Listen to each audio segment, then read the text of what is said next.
Welcome to the Just As We Are podcast. I'm Katrina Lelly, certified life coach, aspiring author, lover of people, mama in recovery, and student of life. Each week, I will bring you love, inspiration, the real life stuff people are afraid to talk about, and guests who are willing to shine their light for you. I give you self-care practices and mindset tips to help you shatter the negative stories you tell yourself. Now is the time to step into the beautiful, loved, whole woman you already are. Let's walk this journey together.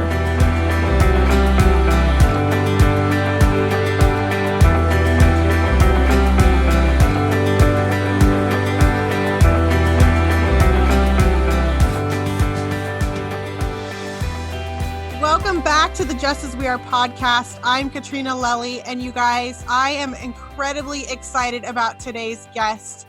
She is just an amazing, beautiful soul, and we met through the Millionaire Society with our mentor, Kayla Kraft. Her name is Joy Harrington. She's a healthy lifestyle advocate, master certified UPF nutrition coach, host of the Level Up Babe podcast, and founder of Level Up Babes. That's a team of over 200 wellness advocates, nurses, and coaches, just serving hundreds and hundreds of clients. She's a wife of 9 years, a mom to 2 littles, and lives in Denver, Colorado with her family. You guys, recently, she also launched her own podcast called Level Up Babe to help others learn how to use their rock bottom as a catalyst to something even better by sharing her own story of rock bottom. And when I heard her story, I just knew that she had to be on the podcast. We share similar stories, and her purpose and mine line up so well, talking about rock bottom, the Just As We Are podcast, we get to come show up just as we are, share our stories, and there's such power in just doing that. So thank you so much, Joy, for being here and, being willing to come on, support my podcast and our viewers, and just share so much of yourself with everybody. Oh my gosh. Well, thank you for having me. What an amazing introduction. I'm happy to be here. Yay, good. It's so cool. We met in the Millionaire Society. How did you come across Kayla? So a friend sent me her podcast in January of this year. Oh, wow. So I know. You've only been around for a little while. That's awesome. I know. I was like, this has been the year that's changed my life because of finding Kayla Kraft's podcast and then joining the Millionaire Society. Yeah. And that society has just been amazing. I am recommending it to everybody when it opens back up here in January to jump in. Oh, it's huge. I mean, I've recommended it to people before, and sometimes they get in and they're like, they don't really stay or whatever. And I'm like, you guys, we're getting thousands of dollars worth of coaching. Yes. For a very small monthly fee. Yeah, an incredibly small monthly fee. She is so generous in that way. And it's just, I've watched it transform. And I mean, you're leveling up in a whole different way. And we've seen other friends level up in a whole different way.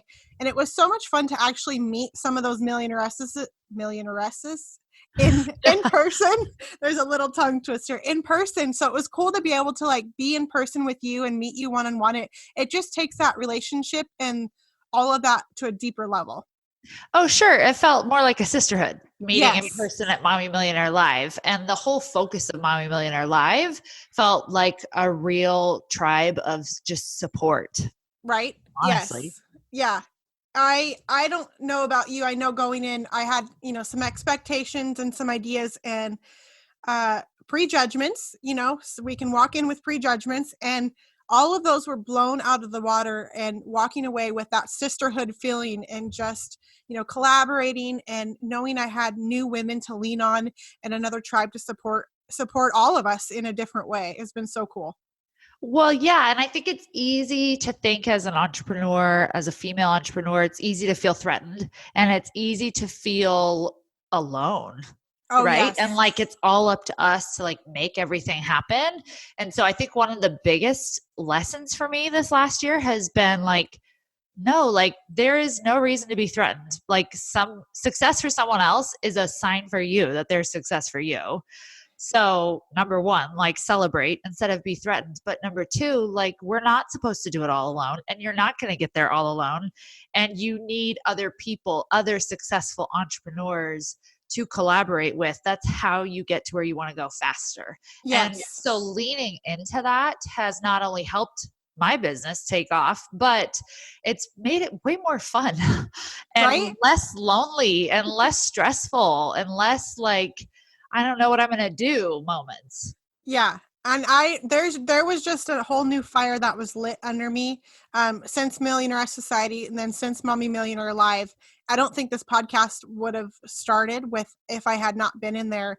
And watching everybody else do their thing, you eventually get tired. You either get out, or you get on the bus and go.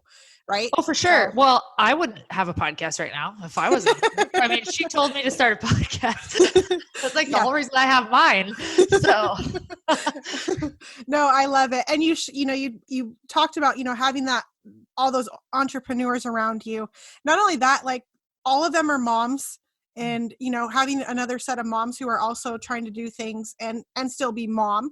Yeah. And watching and seeing the other moms are also doing something more with themselves instead of getting lost in that motherhood, which I think we can all do, especially in the beginning, and seeing that, okay, I can do more. And there's these other moms out here that are doing it. So why not me? Yeah. Right. For sure. Yeah. Seeing what's possible for yourself. Exactly. So dive in, tell us a little bit more about yourself, where you're from, where you grew up, and we'll get to your story. Awesome. Well, I live in Denver, Colorado. We've been here for the last 4 years. I technically grew up in Maryland on the East Coast. Oh, wow. Yeah, I moved with my family when I was 15 to Colorado. And I was here in Colorado until I met my husband, and he lived in Idaho. So when we got married, I moved there, and then we moved to Oregon for a while. And we were in Oregon for 4 years, had both of our kids there, and then moved back to Colorado. So I've been coast to coast, actually. That's awesome. We were almost neighbors at one time then. I know, almost. I love that. And mommy, you have 2 kids? 2 little. Yeah, Simon will be 7 this month, and Scarlett is 4. Oh, so, I love those ages. Yeah. Oh my gosh, it's so much better than the baby stage. The baby and toddler stage killed me. I'm not like a huge baby person. I loved my babies, but like I need sleep. I like sleep, and I love that they can, take themselves to the bathroom and all of that now. It's a win. It makes my business a lot easier because I started doing Beachbody when they were 3 and 1. And that was just real little. And so I basically only had nap times to work. So now they're a little bit older. It's been easier this year to start expanding into other things like the podcast and stuff. Yeah. So that's awesome. I remember waiting and really looking forward to that when they could go to the bathroom by themselves or, sit down and eat by themselves. And then, my twins turned 10 and I decide, let's start over. So now we have a 1-year-old in the house again. And so I'm laughing because I'm like, yeah, we were just talking a little bit beforehand. Like I've tried to schedule these during Caleb's nap time and he woke up screaming, and thank God I have an amazing neighbor who could run over and grab him for me so we could do this. That is amazing. Moms being moms. So I just want to, get right into sharing your story of rock bottom. So go ahead. Yeah. So 4 years ago, my husband, we had just moved back to Colorado right after having Scarlett. Literally when she was 2 weeks old, we moved back from states. Like we moved from Oregon to Colorado and bought our first house. My toddler was just potty training, like it's the perfect storm. And then Peter left to go back to Oregon. He was basically traveling back to Oregon all summer for his job because his job was transitioning out here, but he still needed to be back there a lot. So I was like single mom for a whole summer. I got postpartum depression. It was like super rough adjusting to 2 kids. Scarlett was a hard baby. So that didn't help. But we had issues in our marriage up until that point for about 5 years, where I knew he struggled with pornography every so often. And people have different stances on that. I never liked it. I never, ever thought it was okay. I saw it as just, I don't know. It just really bothered me. It felt like the equivalent of cheating is how it felt like to me, because I was a very obliging wife. I was not really someone to turn that down, but also I was like, well, that's not fair. Like we got married, right? You picked me. So, I didn't like it. It bothered me, but I didn't know what to do. I didn't feel like there was anything I could do about it. And we would go like a few months or whatever, and then I would find out he slept or whatever. And so I would be devastated and upset, but I didn't really know what to do about it. And everybody that I talked to didn't really know what to tell me except like, oh, well, he's a guy, like he's going to struggle. And I was like, really? That's your best advice? Like, wow. Okay, thanks. Like I just have to live with this. Now, about a year and a half into our marriage, he had confessed some things to me, stuff that had happened when we were dating, all the way up to when we got engaged that involved other women. So, like I said, I had inklings of things, but nothing concrete other than pornography when we were married. So he was gone on a business trip, and I don't know, just some stuff happened where I got like that suspicious feeling. Like in your gut, like, I think something is off. And I called him and I was like, okay, I think something is off.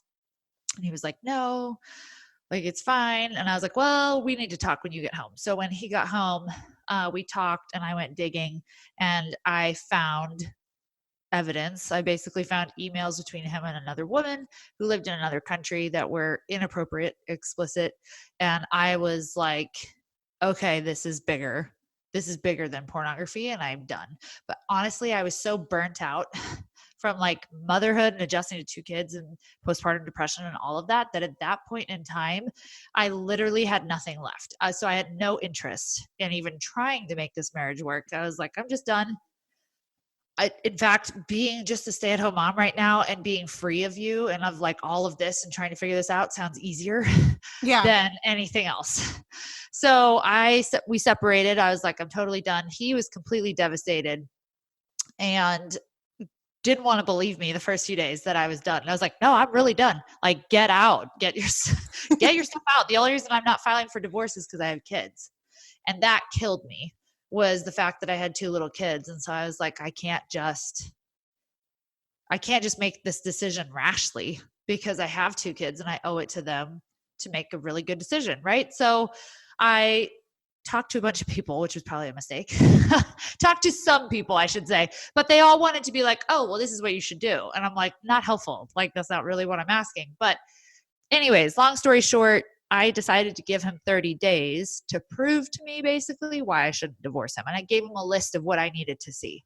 And on the list was finding a counselor who specialized in this. Because I was like, you have an addiction. Like this is bigger than just, oh, I just mess up every so often. If you can't stop, that to me is the definition of an addiction. I was like, and you need to take it seriously and treat it like that. And you need to find someone who specializes in this addiction because guess what? That means you can fix it. What do you think made it, I want to stop you real quick. What do you think made it different at this time?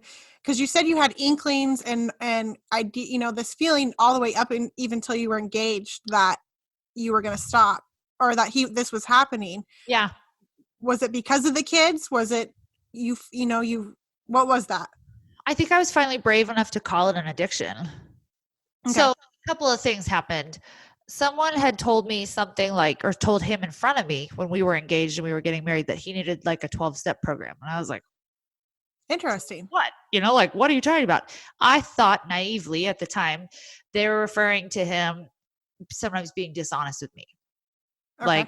And I was like, okay, so sometimes he was dishonest, right? Okay. But he was the first boyfriend I ever had. He's the first guy I ever dated. Like, he's the first person I ever kissed. I was raised very protected and sheltered. So I was very naive with a lot of things, way more naive than I am now and than I would raise people to be. But, you also see what you want to see, right? And I was in love to get married. So anyways, I think at that point I was like, I'm finally ready to call it an addiction because I'm so tired of living with this. And in my mind, like if you can't stop, then that's an addiction. Like, and the fact that it was progressing. So it wasn't staying in one thing. Like It was progressing to worse things. Yeah. So people ask me how I had the clarity. I don't know, except that I just knew I was done. So I was like, this is an addiction. This is your issue and you're going to fix it if you want any chance to be with me. And other people tried to tell me that we needed marriage counseling. And I was like, no, we don't. Back off. This is not a marriage issue. He has an issue. And if he fixes that, then I'll work on our marriage. So I just really stood my ground for myself, which is probably the first time in my whole life. And that was a huge turning point for me because I finally drew the line and was like, this is what I'm asking for and I will not budge. And so, yeah, we found a counselor. Actually, our pastor did at the time, found a counselor for him to see. And this counselor, I referenced him on our podcast too, totally changed our life, changed our marriage. We wouldn't be here today without him, but he specializes in sexual integrity and betrayal and things like that. And the way he counsels people is he sees the couple together. And so when Peter told me that, I was like, yeah, I already told you I'm not doing marriage counseling. So no, I'm not going with you. And he was like, it's not marriage counseling. And I was like, I don't care. I'm not going with you. It's your issue. So the counselor had to call me on the phone and be like, would you please come in? This is not marriage counseling. I want you there because I want you to hear what I'm going to talk to him about. Like, I want you to learn about this and I want you to hear what he has to say. And I want you to see if he's doing what I'm telling him to. And I want you to be a window into him for me. So like, you can tell me if he's blowing smoke up my skirt type thing. And so I was like, okay, I'll come in. So we started seeing him and it was incredibly rough. He had to call me again after like the first 2 sessions and be like, please give him 30 days. Because I was like, every time we walked out of there, I was like, I'm totally done calling the attorney. I have no problem doing that. So we started seeing him together and it was so, so hard. I mean, you also go into like a grieving stage too. Oh yeah. I never knew anything about grief beforehand because I was definitely raised in a family where it was like, you don't talk about emotions, you don't like really express emotions. So I didn't know a thing about it. So our counselor was like, you might want to look up like the 5 stages of grief. And when he talked about that and like shared a little bit about it with me, I was like, oh, I'm not crazy. Okay, that's what's been going on with me.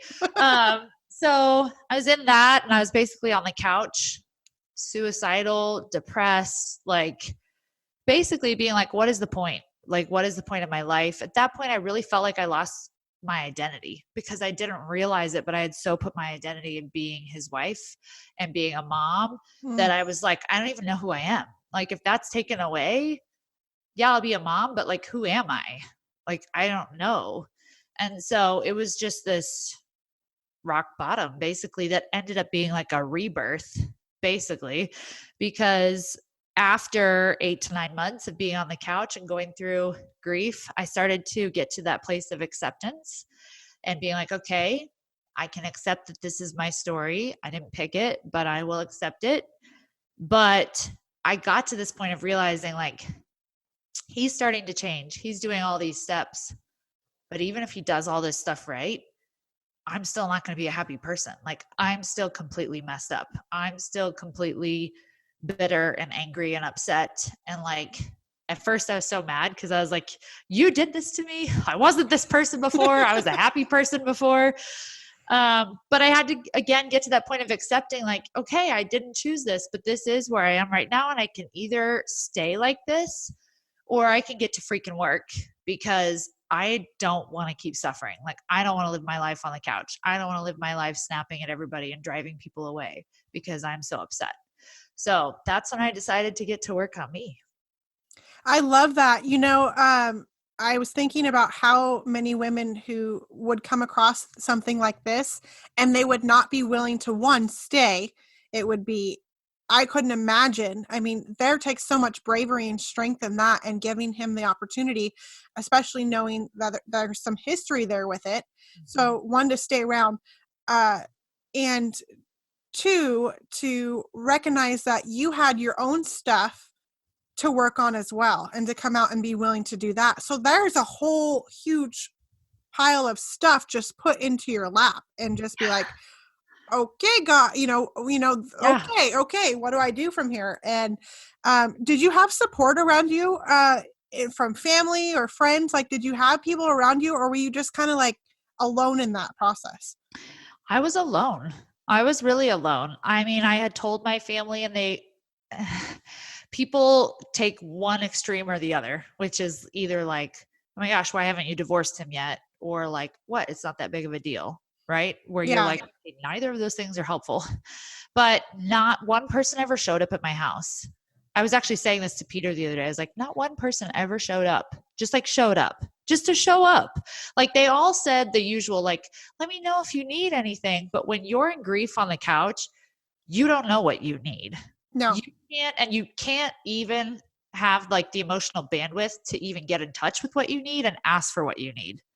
So like looking back, what I needed was people to just show up with a bottle of wine and some chocolate and like no judgment and no agenda. Like no agenda, no judgment, just show up to be with me. Yeah. But I think as a society, we don't know what to do with people who are grieving. So like, I don't blame them because I didn't know before I went through it, but now I know. So when my friends go through something, I'm like, I know we just need to show up. Like we just need to show up. So I was alone until I started to get to work on me. And that's when actually I started my business. I started Beachbody because I saw this amazing community that really supported each other and that they were all trying to grow as people. They weren't just trying to like get in shape or make money, but that they were actually like reading these personal development books and working on themselves as people. And I saw them transforming as people from super negative, unhappy people to like positive and inspiring people. So I started with that because I knew it would get me outside my comfort zone. And the community was huge at that time because I had been alone. It was basically like water to a desert, right? It was so good for my soul because they were so encouraging to me just for like getting out of bed. They would be like, you're amazing. And I was like, I am. So I started with that. And then about a year after that, I got into a recovery group, a women's recovery group through our counselor's wife. One, I didn't know that she was offering them. But two, I think you only have so much emotional bandwidth at the time to work on things. And we had been so heavy into counseling that I was like, I can't do more counseling. Like, that's just too much. So I got into a recovery group, and that was huge because being in a room with other women who are going through similar stories and hearing them say, me too, and I get it. And basically just having a safe place to process not just your emotions, but what's still happening, because recovery is not black and white and recovery is not fun. Everyone thinks like, you hit rock bottom and then you just go through recovery. And I'm like, no, recovery sucks. Like recovery is hard. Recovery has relapses and everything else. And you don't just know what to do, right? It's always re-questioning and figuring out, do I stay? Do I leave? Like, what's the line that I draw? What are my boundaries? Like all of that. So having women to process that with and walk through together was huge. And then about a year after that, I did my own counseling and I did EMDR therapy, it's for trauma. And I went into it thinking, knowing at that time that I wasn't just there to work on all of this, but that I was already a wounded person before I met him. And that there's a reason why I was attracted to somebody like that. There's a reason why I was okay being in a marriage with an addict, right? So recognizing that I had wounds before that I was a broken person before that. But I don't think I realized until I got into EMDR therapy how much this whole situation wasn't about him or our story, and it was about the little girl Joy. And like the reason this hurt so bad is because it tapped into wounds that were there from a long time before him. And like, this was just salt on that. And so like, it made me finally explode. And so I think going through EMDR therapy and working through all of that, and then doing coaching with Kayla this year, I'm finally to a point where I'm like, this was one of the best things that ever happened to me, because I don't think I would have recognized my own brokenness and had a chance to like work on that without going through something like this. Because I was just not someone that was even aware of stuff like that, Yeah. So, yeah. I was just talking the other day with somebody about that, the awareness we can't, and I shared about it today on one of my posts, like we have to become aware of that stuff. And how do we become aware of that stuff? And unfortunately, sometimes it's that, an addiction with a spouse, or an addiction within yourself, or something major has to happen for all the stuff to get brought up. And then you get that choice. Okay, what do I do from here? You can continue on the same path you're on, or you can choose something different and look at like this beautiful flower blossoms, all this amazing stuff can happen. And now you get to turn around and help other people with that. Totally. And a concept or an idea, I guess, that Jordan Sanchez gave me, who was at Millionaire Live, who led us in that exercise. She told me, she's like, well, we always take whatever's happened to us and we create something. The question is, what are you creating? It's Yeah, not a question of, are you creating something? You are, but what are you creating? yeah. And I was like, oh, that's so powerful. It is. It is Wow. so powerful. And we all have something that we grew up with, because that's where all of it starts, is how we grow up.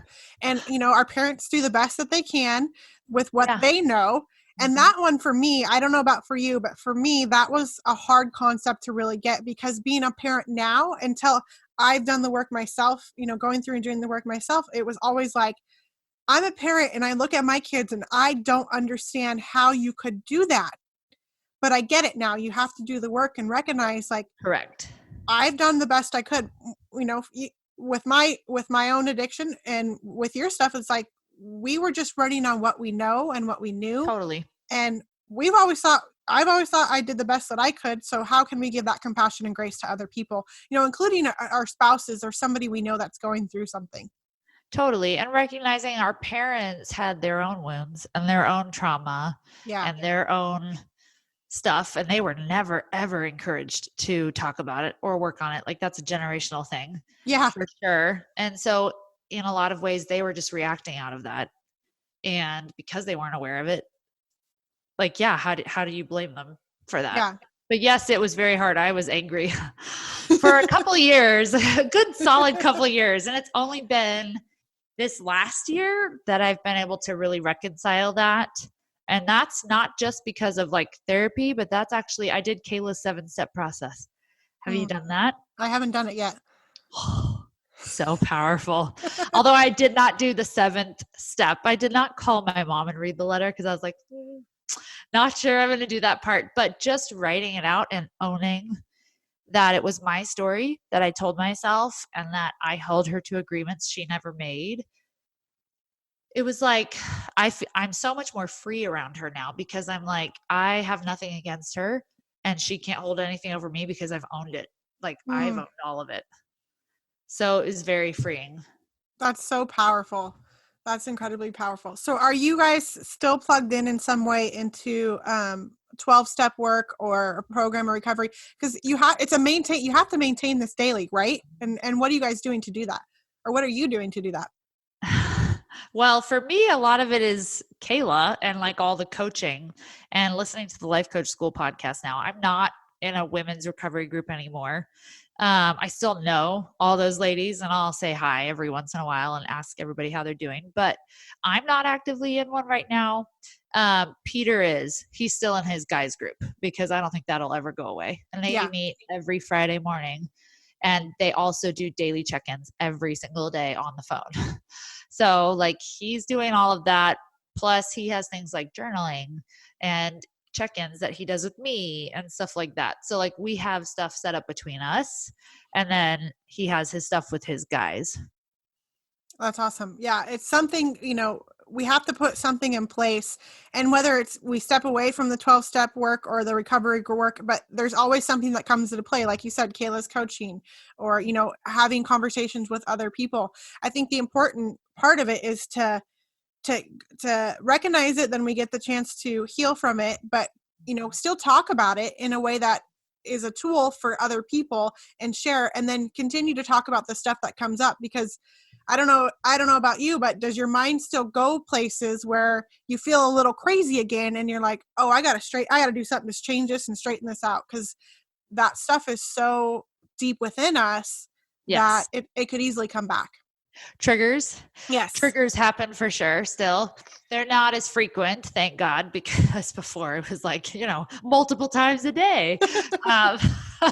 But yes, triggers still come up, and sometimes I'm surprised at how quickly and how strong they can be. And I'm like, whoa. Like, what is that? I thought I've been doing good, but it's always just a sign that either we need to slow down and like connect more, or we need to be more intentional in some things, or that like I need to slow down and be like, hey, what's going on with me? Like, triggers are just a sign of something going on with either the two of you or with you, right? So it's taking the time to dig into that.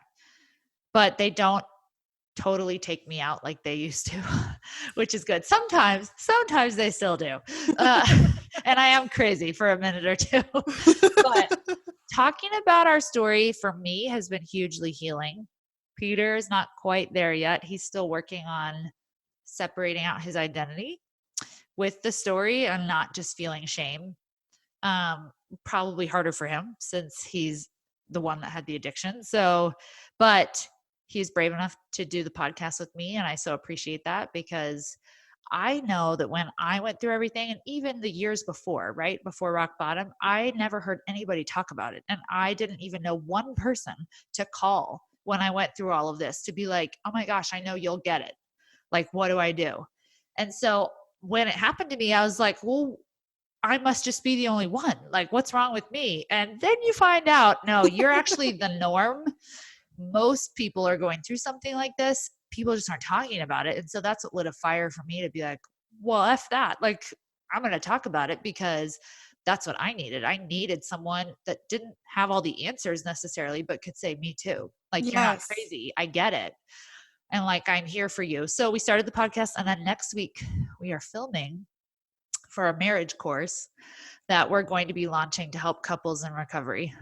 That's exciting. Ah, that's so cool. I was just about to ask you what's next? A marriage recovery course. That's awesome. Yeah, we've broken it down into about 14 lessons. So it'll be for couples to go through together. So we'll be talking and basically sharing everything that we learned about this specific addiction, and like explaining addiction and the crazy cycle and like all of it. And what we did to help us get past this. So is it for any couple? Could any couple get something out of it? Or is it a couple who's had a similar experience of an addiction or something like yours? I would say it's probably geared towards people with an addiction. I mean, a lot of the marriage concepts, when I learned them, I was like, well, shoot, why are we not teaching this to just like married people? Right. Yeah. But it is geared towards rebuilding trust and recovery and things like that. So it's probably more for people who've been through something similar. Yeah, no, that's awesome. That is so cool. I'm so excited for you guys on that. That's going to help so many people, because like you said, we have to talk about this stuff. You need to go to the freaking rooftop and scream and talk about it, because people think they're alone. I know I felt alone for a really long time, and there is nothing more free to me than just that me too. Yes. I understand. I get it. Me too. Yes. And Correct. Then that takes down this huge freaking wall that's up around us, and it's like, oh, I can breathe. I'm not that crazy person. Well, when you feel like you're the only one, then you think, well, what's wrong with me? Yes. Right. And it goes into this whole shame. And that's actually what's huge for addicts, yes. Right? Is thinking that there's something wrong with them and having shame, and shame drives addiction. And so I'm like, we need to talk about this, because that's the only way you remove shame. Yeah. Because if we all looked around and realized, oh, wait, most of us are dealing with something like this, then we'd be like, oh, see, there's nothing wrong with me. Like, I'm not the outcast here. Yeah. Yeah. So. Yeah. No, I love that. Yay. That's so exciting. So the marriage course, what else you're doing the academy, correct? Yeah. Okay. And what are you hoping to gain from the academy? So Kayla's putting on a Mommy Millionaire Academy for those who are a part of the Millionaire Society. You have an opportunity to join that, and we're both going to be in it, and I'm just super excited about that. Honestly, for me, I'm just excited to work with more women on a practical level. Yeah. Right. All the mindset stuff that Kayla's done with us. I know so many women. I have women already that have come to me and been like, can you just like coach me? And I'm like, I don't know how. Like, I don't have the tools. Like, I can tell you what I learned, but like, other than Beachbody, I haven't really had an outlet to help more women on a more practical level. So I'm just realizing that I'm excited to help impact more women on a transformative level. And I think mindset is one of the biggest things you can do for that, yeah. Right? Because if your mind is in the way, it's going to keep you from doing a whole bunch of stuff. And it's what kept me in my marriage, not asking for what I really wanted, like, so yeah. I'm just excited to help women realize their value and their worth and what they're capable of, and help them be empowered to change their own lives. Oh, I love that. That's exciting. I know that big things are already happening for you, but even bigger things are coming because you're doing so much good. It's so awesome to just see the growth that's already happened, and, keep sharing, keep talking, keep growing, because you're going to impact so many lives. It's cool to watch. I'm glad I get to be a part of it. I'm super excited. Oh my gosh, you're so sweet. Thank you for saying that. Yeah, absolutely. So where can we find you? So my podcast, Level Up Babe, is new. I would totally love it if you come over there. And I'm on Instagram, joyharrington.fit. So you can go follow me on there too. Awesome. Thank you so much for being here, you guys. And if you loved this episode, which you probably did, because I totally did, and make sure you share it on with your communities. Leave us a 5-star review. And thanks again, Joy. I'm so glad that you were here. Thanks for having me. Hi, friends. If you enjoyed this episode of the Just As We Are podcast, it would mean so much to me if you would head on over to iTunes and leave me a 5-star review. Take a screenshot of today's episode and tag me at Katrina Lelly on your social media. If you haven't already, head on over to the Just As We Are podcast community on Facebook and hit join, where you will get to join more of the Just As We Are tribe. And remember that no matter where you are on your journey, you are completely whole and loved just as you are.